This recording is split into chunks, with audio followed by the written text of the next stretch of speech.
We have this unfortunate problem, perception problem, and unfortunately created by the media, that every single day, right, it's the negative aspects of Africa that are brought out there.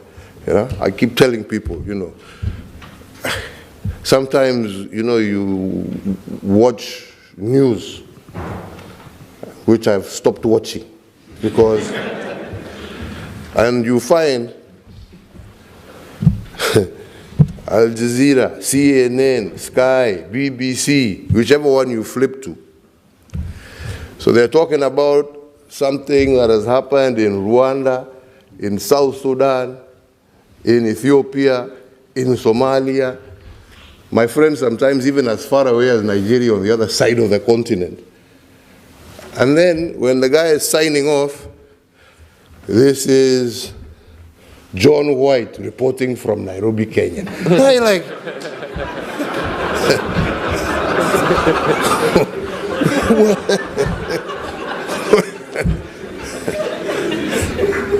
So everybody now, when the thing that sticks in their mind, Nairobi, Kenya, is where Boko Haram lives and thrives,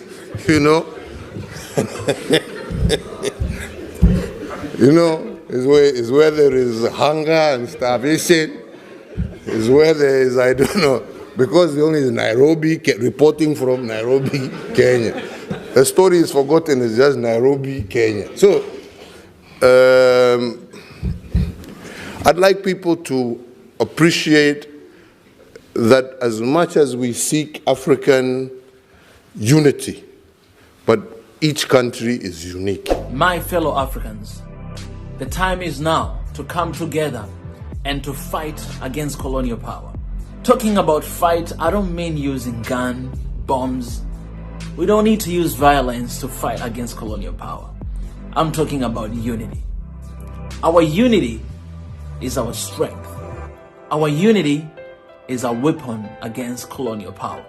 What is going on in Ethiopia, guys, it's not a civil war. It's a colonial war. And it's a time for Africans and for the continent of Africa to realize that, to wake up and to stand with our brothers and sisters in Ethiopia. They can't stand alone. Our unity is a threat. Our unity is a strength. Remember what Nyerere said in 1997, that without unity, there's no future for Africa. If we want to save Africa, if we want to have a secured future, a secured place for our children, for our brothers and sisters, for innocent people in Africa, we need to stand together and to unite. I don't know why you are scared to stand with Ethiopia. I don't know why you don't want to say anything about the current situation that is going on in Ethiopia. I don't know if you're interested in One Africa. I don't know if you're interested in United Africa. But I will tell you this right now for real. If we are not one, we are not going to stand against colonial power. The only solution for us is to stand. And right now, guys, we're about to hit a breakthrough. We're about to hit a breakthrough.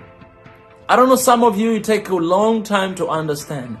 But we're about to hit a breakthrough. And I have only one question for y'all. If you're not standing with your African brother, who are you standing with?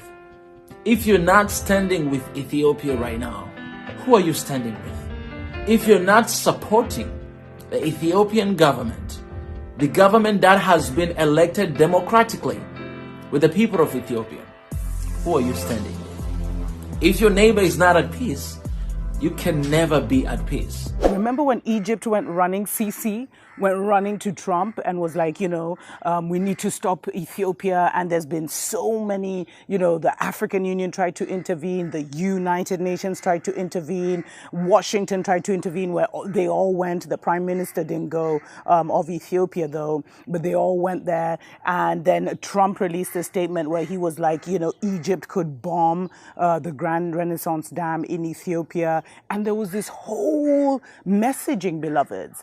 That's when the war started. The war is what we're seeing happening right now in Ethiopia is what is trying to manifest physically, but the Ethiopians are standing firm, beloveds.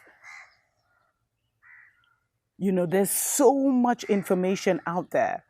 Many are alleging that Egypt, Israel, and the divided states have already invaded Ethiopia or are heavily funding what is happening, you know, the rebel movement, and how they all of a sudden said they were going for Addis Ababa.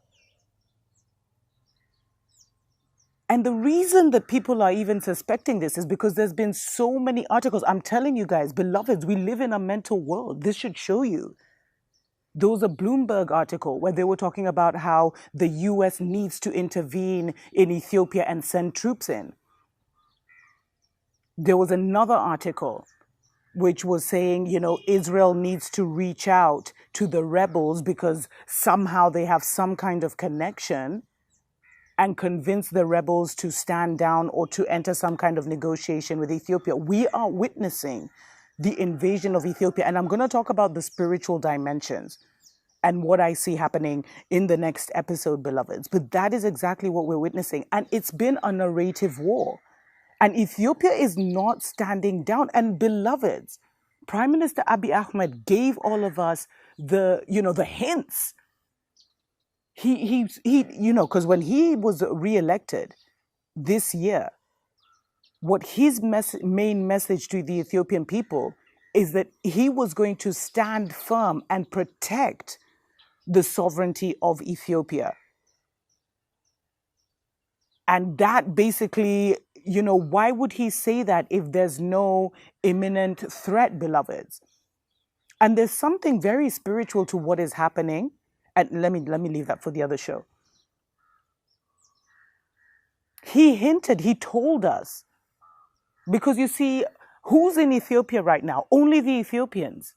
And yet the entire world is being drawn into this war by the really aggressive propaganda campaign of media like CNN. And that's how this whole thing triggered off. It triggered off with foreigners. And, you know, before we used to fall for this, where foreign agencies, foreign aid agencies who really aren't there to help do nothing, would come in to a situation and they would now feed information back to their countries, back to their media, saying, oh, it's devastating, there's this, there's that, very exaggerated. We know bad news about Africa sells. And then that would trigger a response. And beloveds, we need to be aware of who's in office right now. We're literally in an Obama 3.0. The same people who were in office when Gaddafi was taken out are the same people in office right now. And let's know, you know, and we need to know that the elections in the divided states, it's a selection, it's not an election. There's an agenda being pushed. And we need to recognize, beloveds, the world isn't about peace and love.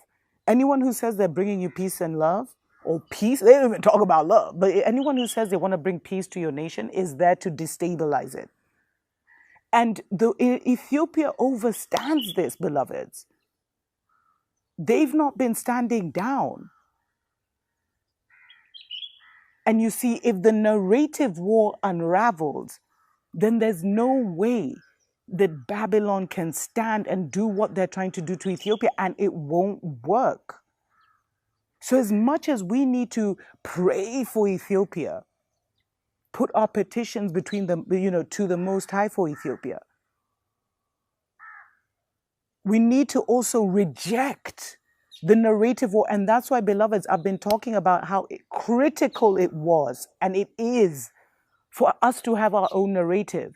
Because people keep saying, you know, Africa needs to stand by Ethiopia. Forget the puppet presidents.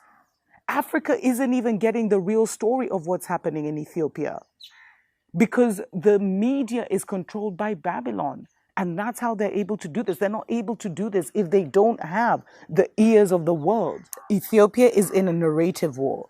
Basically, it's the propaganda of the West that is pushing what is happening in Ethiopia. And it's because we don't have our own narrative. I've seen so many different angles to this, where Ethiopians were saying that they saw some Muzungus fighting amongst the rebels. And you just saw a clip, beloveds, of the CNN presenter confronting the Prime Minister Abiy Ahmed's spokeswoman. Awesome, powerful African woman.